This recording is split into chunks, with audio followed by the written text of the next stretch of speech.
네, 안녕하세요. 오늘은 네 번째 강좌에 대해서 얘기를 하겠습니다.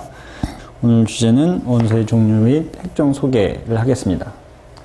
먼저 하기 전에 우리가 지금까지 하는 얘기들을 조금 다시 정리를 하고 이야기를 하겠습니다. 우리가 지난 시간에 양성자에 대한 질량이 약 1GeV 하고 광속도의 제곱이라고 이야기를 했었습니다. 그래서 여러분들이 기억을 해줬으면 하는 것은 일단 EV하고 per C 제곱, 이것이 이제 질량의 단위다라는 걸 기억을 좀 해줬으면 좋겠고, 양성자의 경우는 1GeV per C square가 질량의 대략적인 값이다. 그리고 G라는 것은 기가로서 10의 구성이 된다라는 것입니다. 그리고 유럽에 있는 LHC 가속기, 힉스 입자와 관련기가 있는 질량 중심 에너지는 14TeV다. 에너지는 EV로 나타낸다. 그리고 T는 제가 지난번에 잘못 얘기를 했지만 10에 기가 다음에 테라니까 12승이 된다. 이런 것들을 좀 머릿속에 갖고 있었으면 좋겠습니다. 중요한 가속기로 가속시킬 수 있는 입자의 에너지는 얼마나, 이런 것들도 우리가 얘기를 하기 때문에 항상 비교를 해서 여러분들이 이해를 하는 것이 좋기 때문에 이런 것들을 좀 잘 머릿속에 갖고 있었으면 좋겠습니다. 오늘 좀 더 다른 얘기를 하겠습니다. 오늘은 원자, 원소, 동위원소 이런 것들에 대해서 좀 얘기를 하겠습니다. 이 세상을 이루고 있는 물질 중에서 가장 간단한 원소, 수소 원자를 한번 살펴보겠습니다.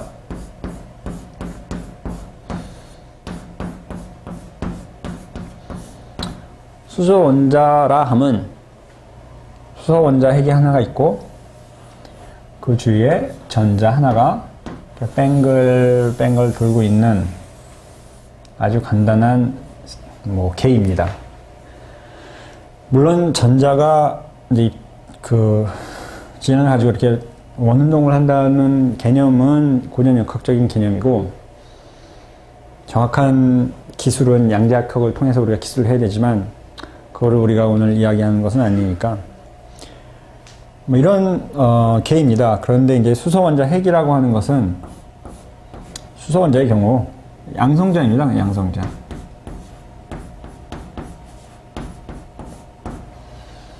양성자의 질량에 대해서 얘기를 했었죠. 그런데 이 양성자로부터 전자가 있는 곳까지의 거리, 즉 수소 원자의 크기가 대략 10의 마이너스 10승 미터입니다. 무지하게 작은 거죠. 우리가 눈으로 절대로 볼 수 없습니다. 그렇다면 이 양성자 또는 일반적으로 우리가 원자가 있을 때 원자 핵, 이 원자 핵의 크기는 또 어떻게 될 것이냐. 물론 원자마다 다 다르겠죠. 그렇지만 대략 10의 마이너스 15승 미터 수준입니다.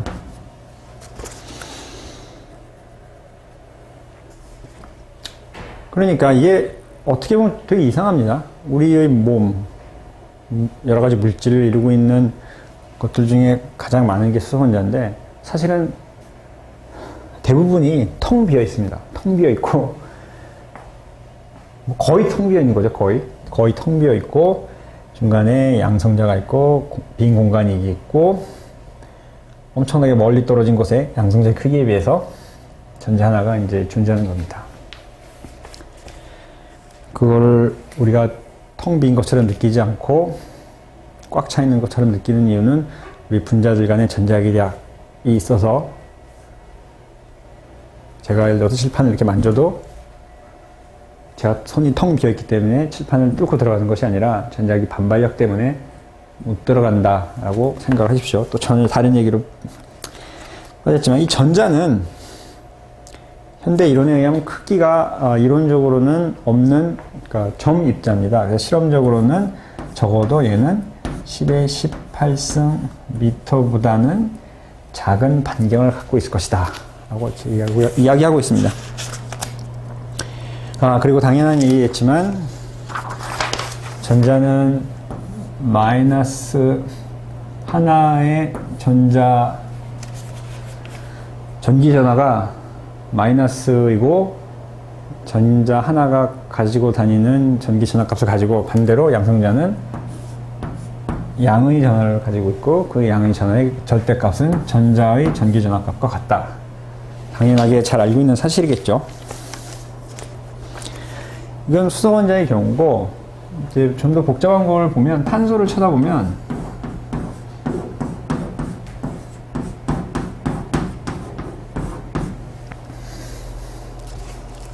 그러니까 탄소를 이제 화학기호로 C라고 쓰죠. 그리고 요 어깨, 왼쪽 어깨 위에 12라고 씁니다. 12라고 쓰는 이유는 뭐냐면, 이 양성자의 경우처럼 이 탄소 원자 핵에 양성자가 여러 개가 있습니다. 양성자뿐만이 아니라 탄소의 경우에는 중성자도 있습니다. 중성자라는 입자도 이렇게 있어서 뭐 어떻게 그래야 될지 잘 모르겠지만 덩어리가 있고 전자들이 여러 개가 돌고 있습니다.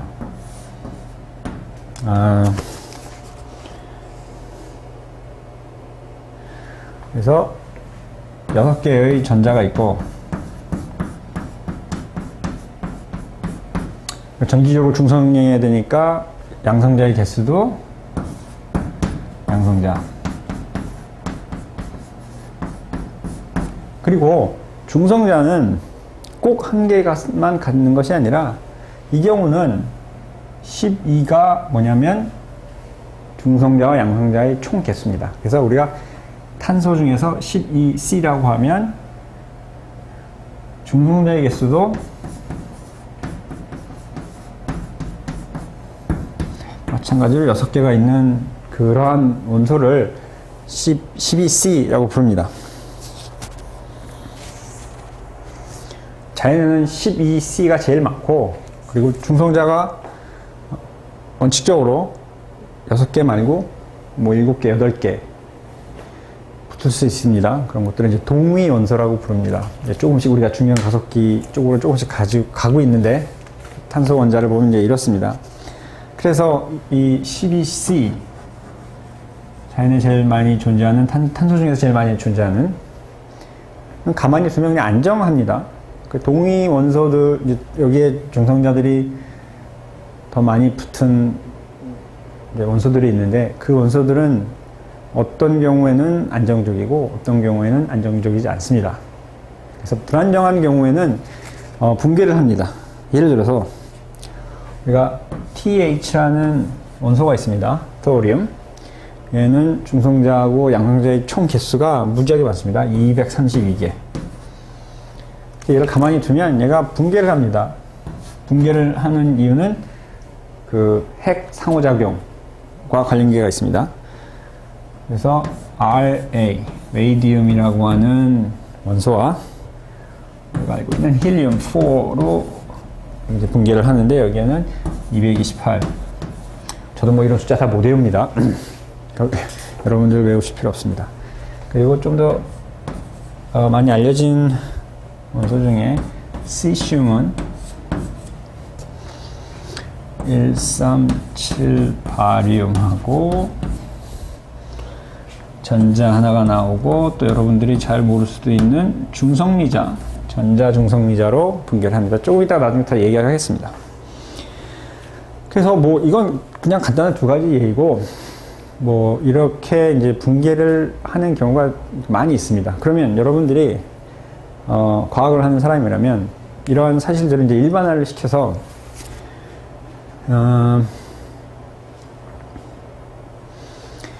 양성자의 개수를 우리가 일반적으로 대문자 Z 또는 Z를 써서 나타냅니다.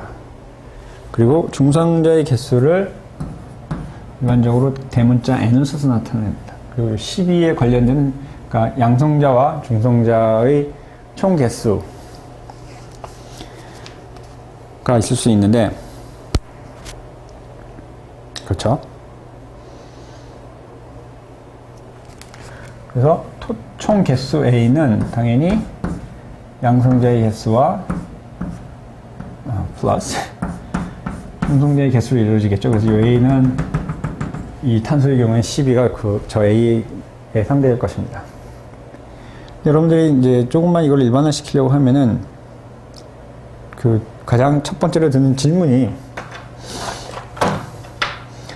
내가 어떤 원소가 있는데 그 원소가 G개의 양성자를 가지고 그 다음에 N개의 중성자를 갖는 원소가 있다 라고 했을 때 이 원소가 안정할 것이냐,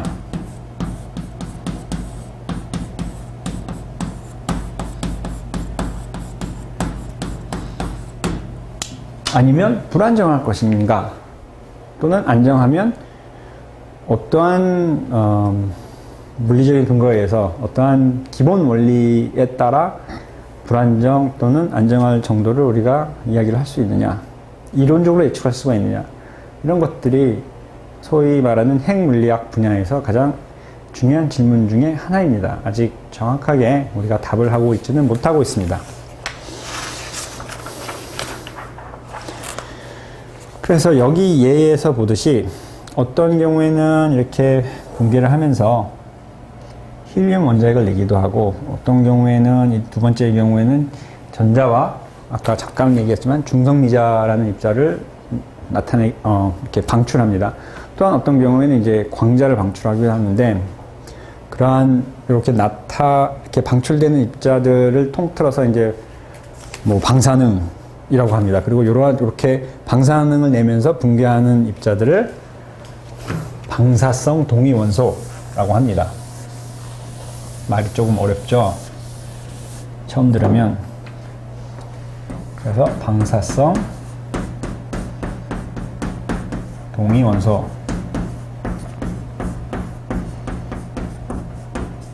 그래서 이런 것들이 방사성 동위원소들이죠. 어떤 경우에는 뭐 스몰 n을 중성자라고 쓰겠습니다. 그리고 스몰 p를 양성자라고 이제 표현하면 중성자나 양성자를 내거나 방출, 또는 전자나 때로는 전자의 반입자인 양의 전기 전하를 갖고 있는 입자인데 그 밖의 성질이 전자랑 모두 같은 전자의 반입자를 양전자라고 하는데, 그래서 양전자 또는 전자, 그 다음에 이제 광자,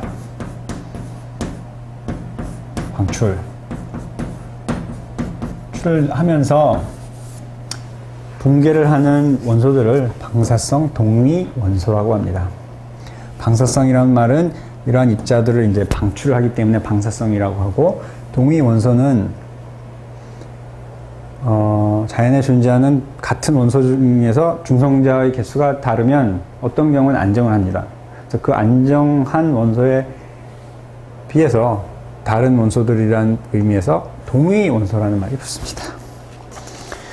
그러면 왜 이거를 이제 중요한 가속기와 어떻게 연결시킬 수 있느냐, 왜 연결시킬 수 있느냐라는 겁니다. 아까 잠깐 얘기를 했지만 중성자가 내가 여기다가 한두 개를 더 붙이면 이게 불안정합니다. 왜 그럴까? 어떠한 물리적인 이유에서. 근데 그런 것들을 이제 연구를 해야 됩니다. 연구를 하는 방법 중에 하나가 중요한 가속기를 사용할 수가 있습니다. 예를 들어 마그네슘이라고 있는데, 스펠링도 저도 모르겠습니다. 마그네 SIUM 은 얘가 중성자랑 양성자의 개수가 둘 다 보통 때는 12개짜리입니다. 그런데 이제 이 가속기를 사용을 해서 그 자세한 얘기는 안 하겠지만 뭐 고에너지를 갖는 뭐 중이온을 타겟에 부딪혀서 그 어떠한 이 마그네슘을 만드는데, 그러니까 중성자가 26개, 원래는 안정되어 있는 원소는 12개가 붙어 있는데 26개 붙어 있는 마그네슘을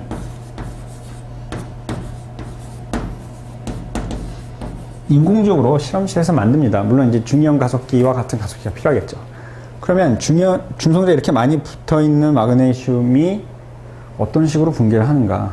분解할 때 시간 분포, 각 분포, 이런 것 공간 분포를 보면 어떠한 메커니즘이 거기에 들어가 있었기에 이런 식으로 분기를 하는가를 연구를 할 수가 있습니다. 그런 것들 연구를 함으로써 이러한 계를 설명하기 위한 물리학 이론은 어떤 식으로 전개가 되는가 이런 것들을 연구를 함으로써 궁극적으로는 아까 이쪽에 얘기했던 이 가장 기초적인 질문, 임의의 중성자와 임의의 양성자가 있는 한 원소가 안정할 것이냐 불안정할 것이냐 이런 것들을 이제 연구하는 것이 중이온 가속기를 이용한 가장 중요한 이제 핵물리학 연구 중에 하나가 이러한 연구가 되겠습니다. 예, 오늘은 여기까지 하겠습니다.